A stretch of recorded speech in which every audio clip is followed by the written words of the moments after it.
Okay, hello everybody and welcome to my first video tutorial. My name is John Lukey and I am a Cisco certified professional in routing and switching plus security. I'm also a CCSE in Checkpoint, that's a Checkpoint certified security expert, and I'm also a security architect in Sophos. For my first video tutorial I have chosen to create this topology in Checkpoint, and we're going to do this together from scratch. So here we go, we have our HQ office and we got our branch office on this side.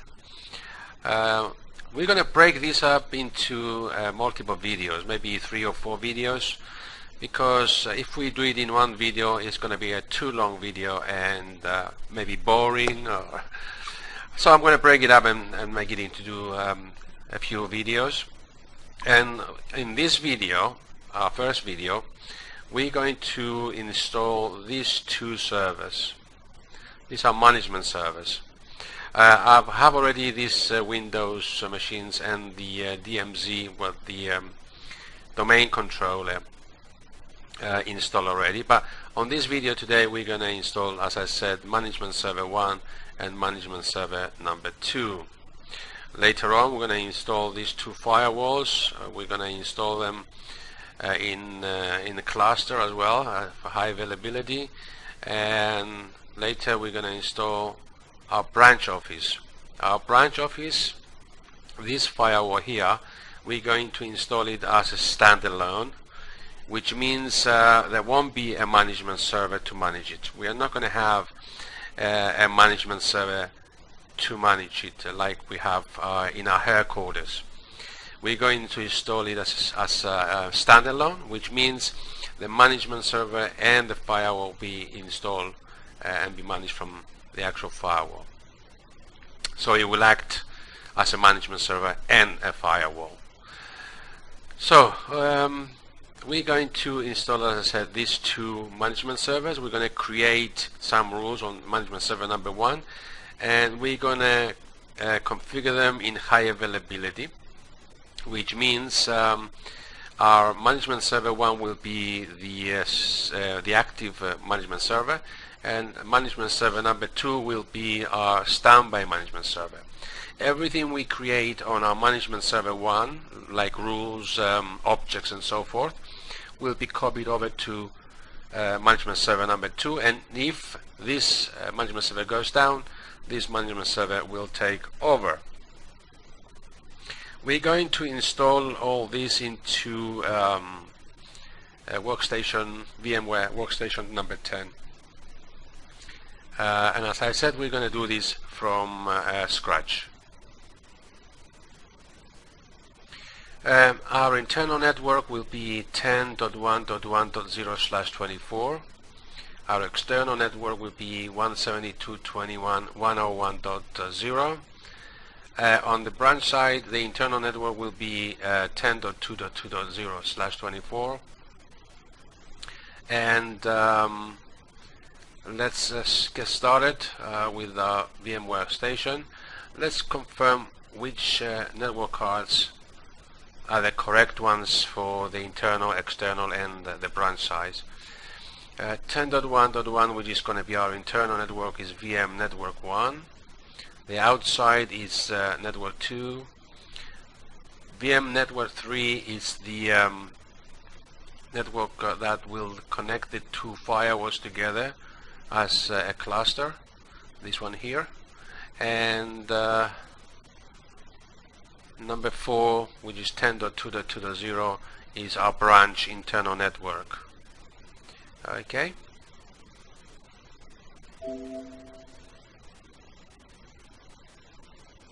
Okay, let's start. We're gonna start here. It's asking us for the operating system, which is Gaia R76. We're going to be installing Gaia R76 today. I am going to do this because maybe later we can upgrade to Gaia R77. So for that reason we're going to install R76. We can select this later on. by the way. We can do it from here, but then I always do it at a later point. We're going to do Linux and 2.6 kernel. Next, we'll give our machine a name, Security Management Server -1. Next, one processor is fine. Okay, you can get away with 1 GB of RAM here. The recommended size is 2, so I am going to go with a 2 GB of RAM. I have a very strong machine here. Next here, and the recommended size of the hard drive, it's about 60 GB. You can get away with 40 as well, it's not a problem. The reason you need a large size of hard drive is because if you going to take a snapshot of your system, then you need a lot of space to store that. So 60 is good. I mean, you can get away with 40 as I said, but since I've got the ability to go high, I'm going to go with the 60 GB. Next, and finish. Okay, here it is. Let's install number 2 as well. Management Server 2 is exactly the same procedure. The name is Security Management Server -2.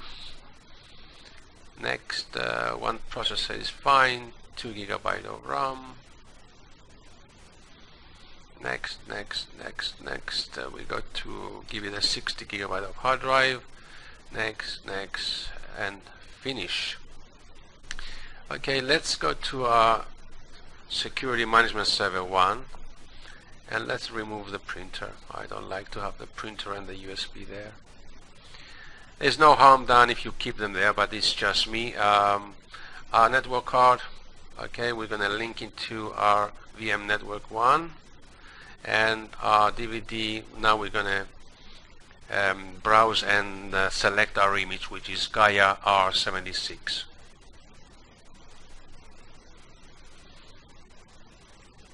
Okay, Gaia R76, as you can see, I have 77, 7710, 20 and 30. We might upgrade to one of these later on. So at the moment, Gaia R76 is fine. Okay, and our Security Management Server 1, it's ready to power up. Let me configure the Management Server number 2 as well before we power them both up. I'll remove the printer and the USB drive. I'm going to connect my network card to VMnet 1 and select our image, which is, as I said, Gaia R76. There we go. Okay, and now let's power this app and this app. Okay. Okay, on this machine, that's fine. Let's look at number 2. Okay, on this machine as well. And this might take a few minutes to do so. So we need to have patience, unfortunately.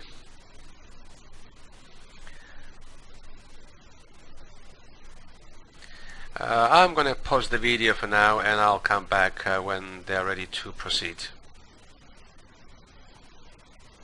Okay, I think they're both ready to proceed. Okay, we're going to configure Security Management Server 1 first. We're going to click here, okay, yes, and we're going to go for Great Britain because I am in Cyprus and I don't have Cyprus here, so I am going to go with the UK. Okay. Leave this to its default values. Okay, I'm going to use a password called Gaia 76. The reason I'm telling you the password is because when we connect to the management server via HTTPS, there will be a section where it's asking us for administrator's username and password, and that password is the one for connecting into the smart dashboard. This password is for connecting into the command line, the CLI, and also connecting to HTTPS. So remember that we have given this Gaia R76. Okay, our IP address it's 10.1.1.20. Our default gateway it's our firewall, which is going to be 10.1.1.1, and let me show you the diagram again. This will be our default gateway for both management servers. Okay, so we click OK here and we click OK here, and it will do its thing. It will install the it will install Gaia R76, and well, let's do number 2 now. Okay, here I have to click inside. Okay, Great Britain. Okay, leave this to its default. Okay, Gaia 76, Gaia 76. Okay, and this will be 10.1.1.30, and our default gateway will be, as we said, 10.1.1.1. Okay, and OK. Alright, so this would take about 2 to 3 minutes, so I am going to pause the video again and I'll be back. In the meantime, I'll make a nice coffee. Okay, I'm back. I have to say that coffee is so good. Alright, Management Server 1, Management Server 2, they are ready to reboot. So we're going to reboot number 1, and we're going to reboot number 2 as well.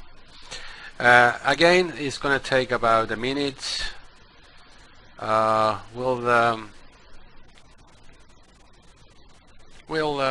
not going to wait for it. We're going to pause the video and we're going to come back when they're up and running. Okay, I think they're both up and running. Now we need to log into them via HTTP for the initial configuration. So let me open up my browser and HTTPS 10.1.1.24 security server number 1. Okay, we'll let know the certificate is self-signed certificate. Admin is a username, and we don't need caps. Gaia 76 is a password. Let's try again. Admin and Gaia 76.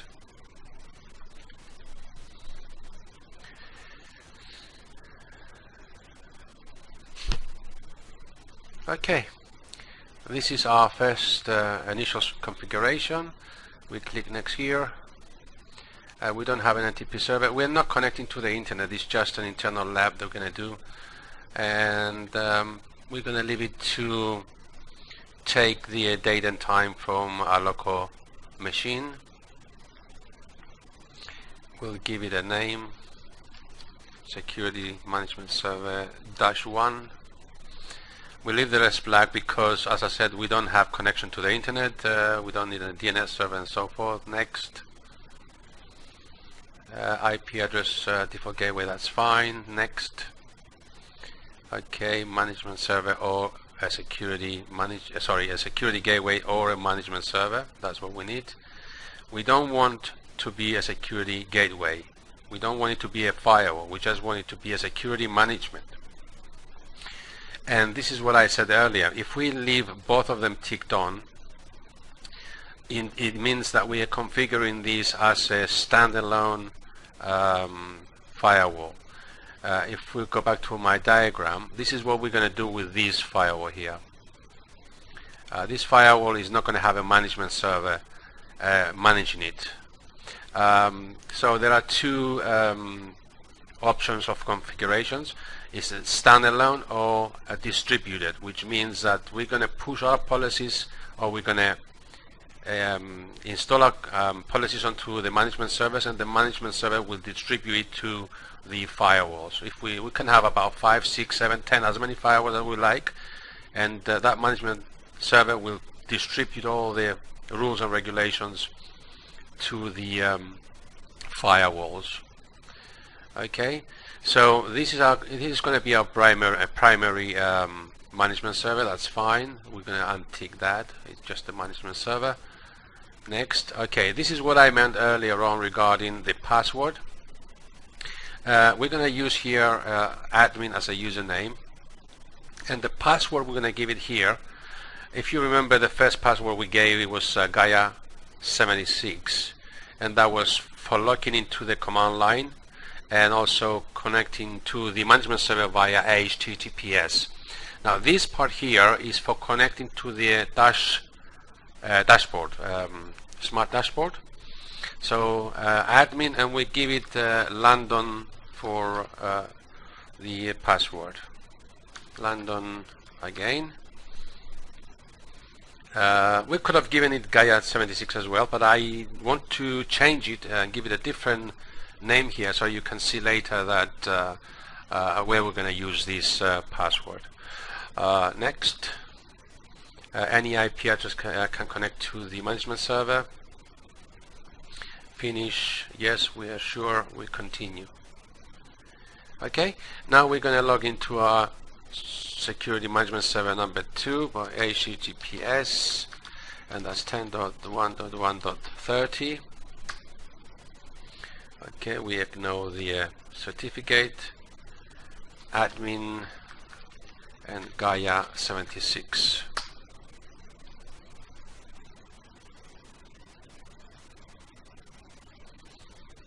That's fine. Okay, we click next here. That is fine. We give it its name, SMS-2. Next. That is fine. Next. Next. This is going to be a management server, and this is going to be our secondary management server. Note that it's not going to ask us for a password.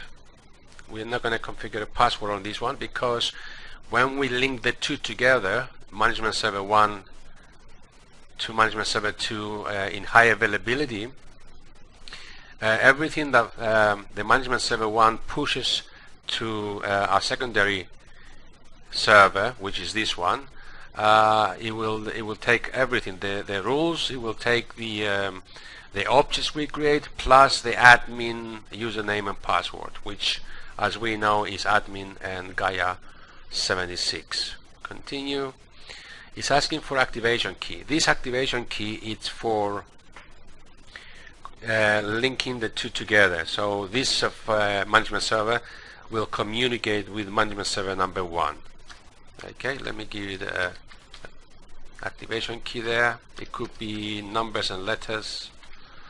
So next, and we are finishing. Yes, we are sure, and we continue. Okay, this one is almost done, so I'm going to let them run, and as soon as they are done, I'll come back. Okay, I think we're ready to continue. Okay here, and we're gonna do okay here.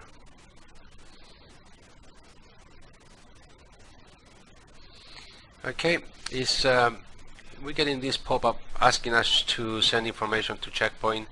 In real production, it's a good idea to say yes. In a lab environment, no. Even if we want to send information, we can't, because we're not connected to the internet. Okay, this is you can do a lot of configurations here. This is our interfaces. Okay, the beauty about Checkpoint, you can move and drag and move things around. Comments, since we're not using IPv6, I like them to be next to my IP address so I can see them. I always like to give comments to my interfaces so I know exactly what it is. It's best practice thing to do. So if I want to put a comment there, all I have to do is click on the interface and do edit, or double click on the interface. It's telling me that this is the management interface, and if I change the IP address, I will be disconnected from this HTTP connection. Obviously I know that, and it's okay. I'm not going to bother with the IP address. I'm just going to put the management interface. Okay, that's okay. That's all we have to do here. And we can download the SmartConsole tools from, if we go to overview, we can actually download it from here. We can click download, and when you download, this is what you're gonna get. You're gonna get this image here, SmartConsole. It's an application that you have to install on your machine, and I recommend that you install every single tool there is. Okay, let's go to number 2. We don't want to send information. Okay, links. Again, it's only one link. This loopback is created by default. Double click on interface. Yes, we know if we change anything we might lose connection. This is a management interface. Okay, alright, that's what we're gonna do in this part. Now we have to connect to them via SmartConsole. I'm gonna log out here, and I'm gonna log out here too, and leave this, close all tabs. Okay, if you install SmartConsole, there's a section where it asks you to which tools you want to install, so I recommend that you install everything. If I show you how to install this, it will not let me because I have already installed it on my computer. I'm going to do it, by the way, so you can see.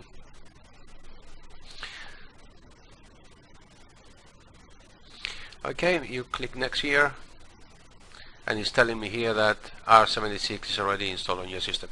So what you have to do is click next, next, next, next, and until you get to the finish point, and click finish.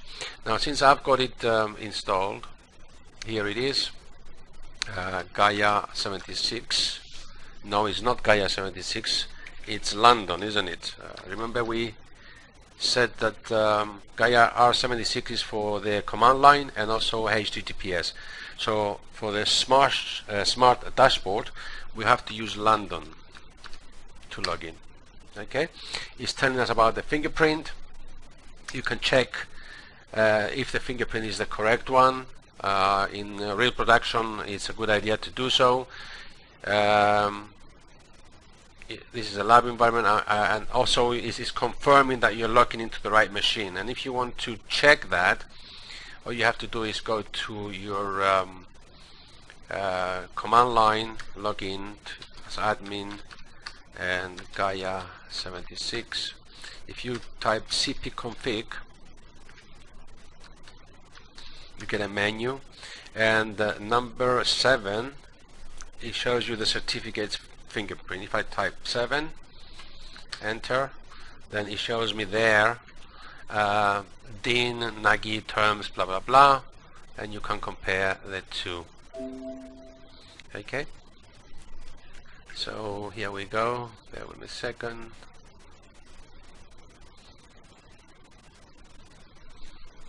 Okay, bin, nagi, term, you, how. So you can compare the two, and that's how you confirm that the fingerprint is correct. So I am going to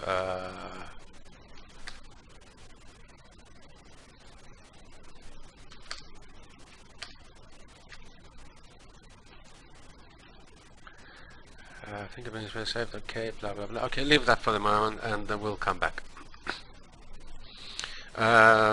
Yeah, it's fine.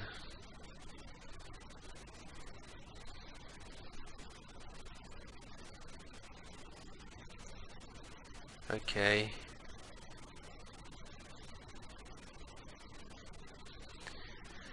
Great. So this is Smart Dashboard. As you can see, we're logged into 10.1.120, which is our service management, security management server number 1. It has been created automatically. We don't have any nodes go to our policies. There's no policies whatsoever. Let me make this a little bit smaller so you can see the full thing.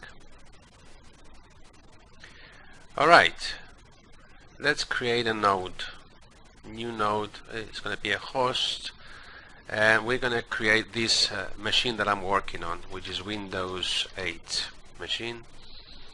Give it a color. The IP address is 10.1.1.254, and that's fine. There it is. Let's create our internal network. Okay, this is inside the LAN, local area network. Let me do that in capital. Give it a color.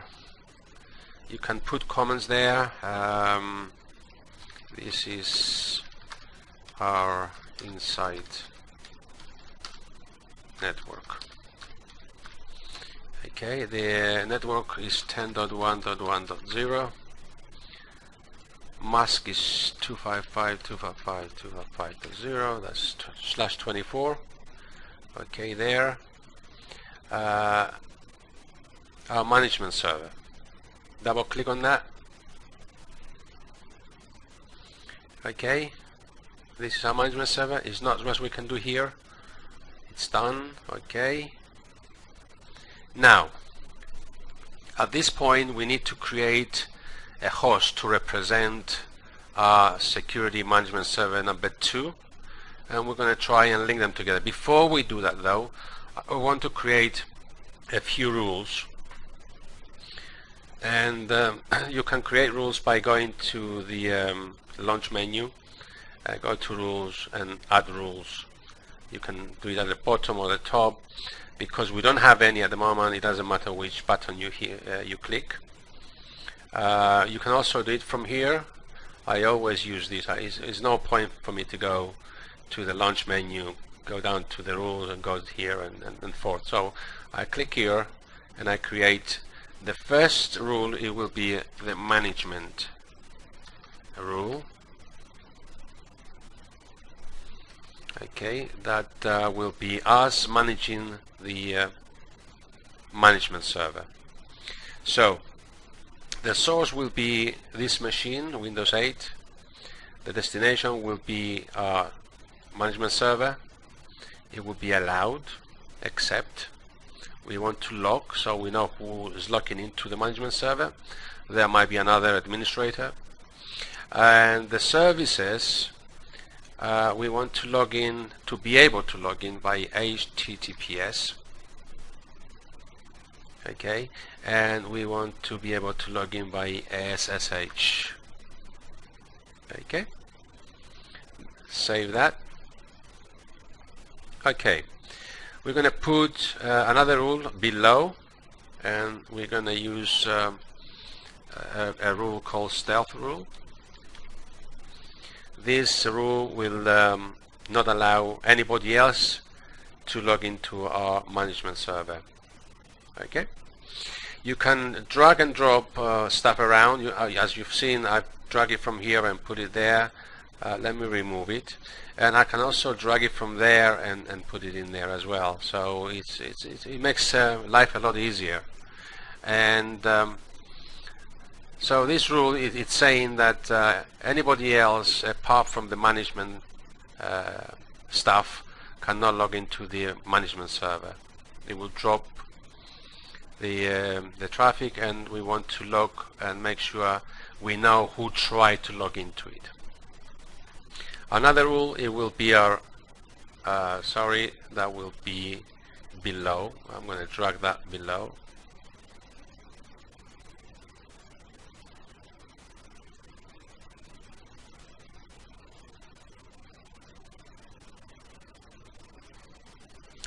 Oh, I'm going to delete it. It makes it easier.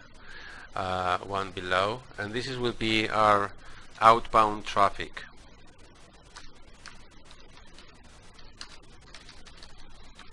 Okay, this will be our internal network going out to the internet. So the source is our inside local area network, going anywhere, using any service, it will be accepted. I don't want to log because I don't want to know 100 or 1,000 people where are they logging into the internet. And excuse me, and finally we're gonna create a rule called cleanup rule. Let me remove it and explain why we're doing this one. This is checkpoints best practice. Okay, we've got 3 rules here. At the bottom here we got an implicit rule which says that anything else apart from all these rules, anything else that doesn't match all these rules will be dropped, any traffic. So it's an implicit rule here that we don't see it, that says that anything else apart from whatever is above it will be dropped off. Now we're going to create exactly the same rule, and the reason we're going to do this is because we want to be able to see if anybody else tried to log into our system or anywhere else, and it's exactly the same rule, but we're going to log it. So we get logs which tells us exactly what's going on, and we're going to call this cleanup.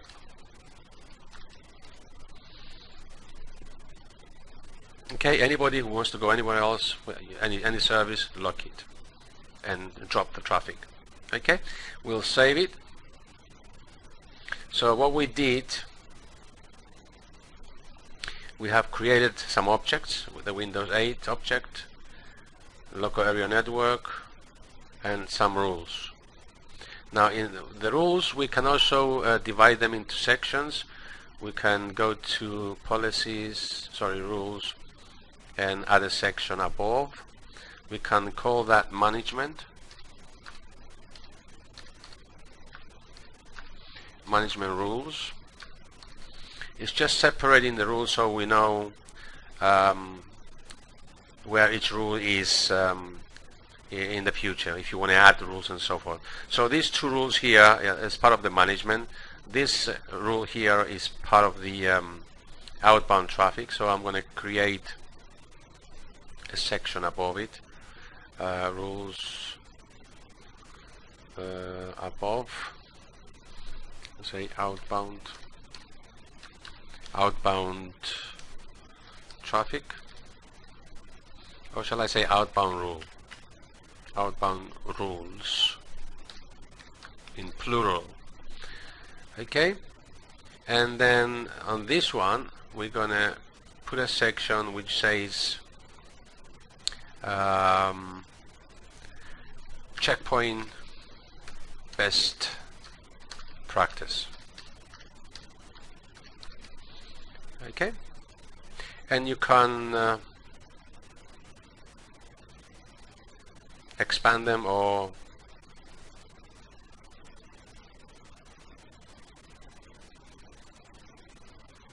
yeah, that's great. So that's what it is. We're going to save this now, and we're going to create a host to represent our security management server number 2. As soon as we do that, we link the 2 together using the activation key that we already applied when we first done our first initial configuration. And after that, we'll have a look at who is the active management server and who is the standby, and we can swap over. So if we go right click here and we do a host, we give this a name, SMS-2. Okay, we pick up color. The IP address is 10.1.1.30 if you remember well. We go to the management section and we click network policy management for this management server to be our secondary server, and we want to communicate with management server 1. Communications is asking us for the key. Okay,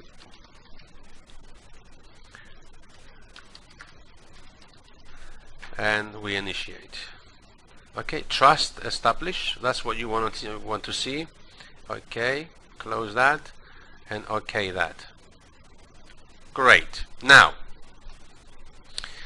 before we link the 2 together, so Security Management Server 1 passes all this information we created to Security Management number 2,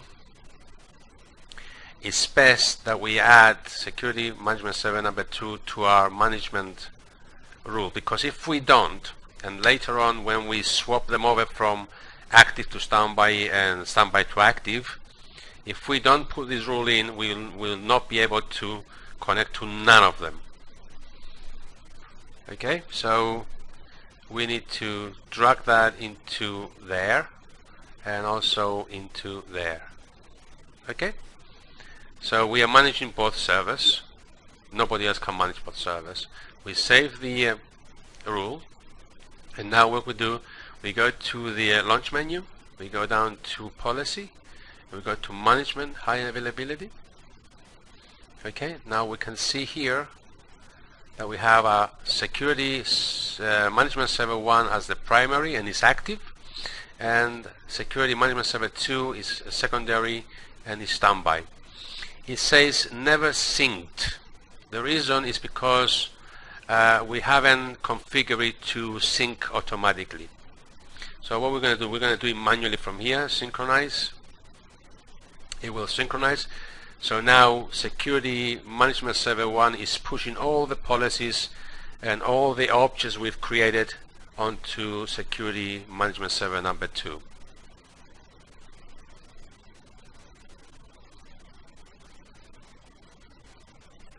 Okay, this might take a minute, 30 seconds, 45, I don't know, we'll see. It's working.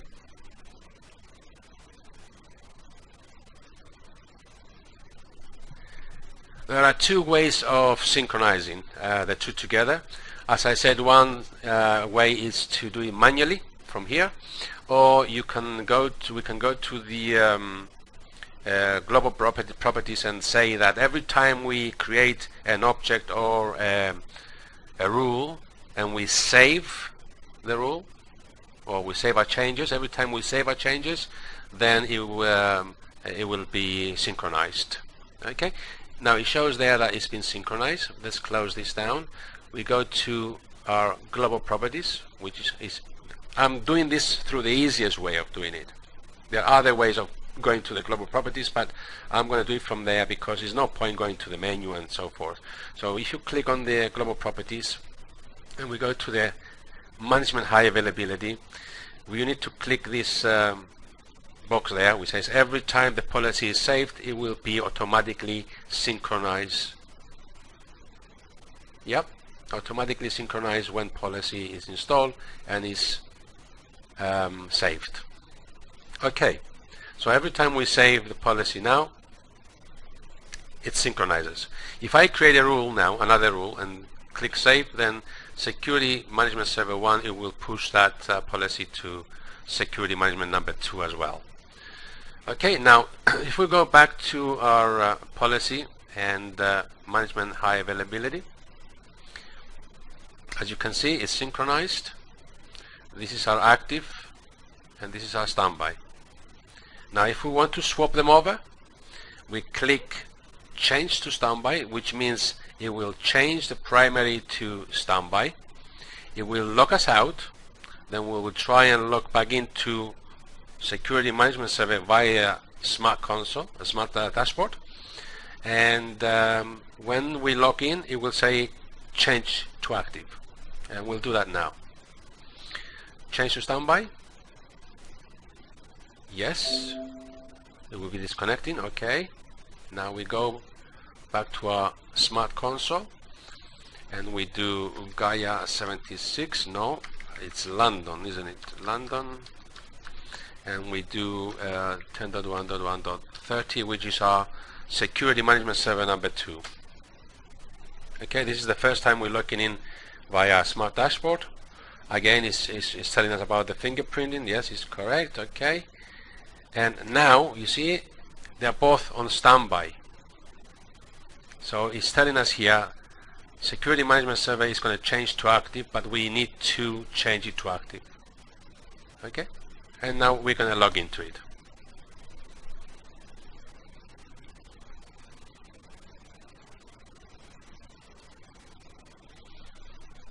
Okay, here it is. If you look at over here, everything we created, a node, our security management server 2, our network, and if we go to the policies, here are all our policies. So they have been pushed from security management server 1 into security management server 2.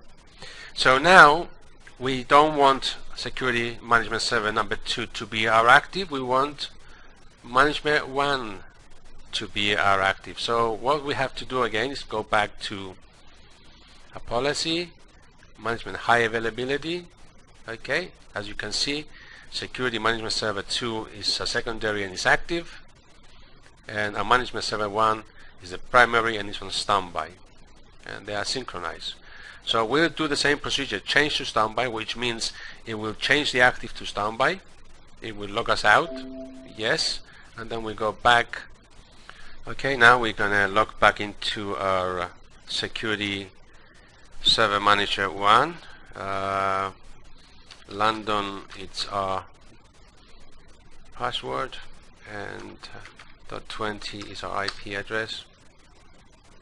Okay, now again, they're both on standby now, they're synchronized, and it's telling us you have to activate the security server manager 1 to be active. Okay,